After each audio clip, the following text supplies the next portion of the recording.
Կառավարության ֆինանսատնտեսական աշխատանքը ով է հասկում։ Ինքը կառավարությունը։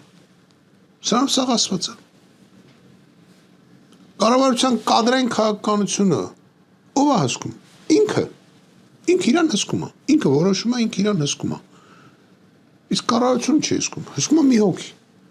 Ինչ ուզի անում է։ Կուզի առանց բացատրելու ասեն, կդնի պաշտպանության նախարար կհանի։ Աստենց են որոշը։ Դա այդ պաշտպանության նախարարը եղավ պաշտպանության նախարար։ Որտեղ խորհրդարանական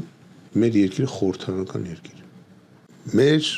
ազգին էլ բնորոշ չի սա։ Մենք պետք է անցնենք նախագահական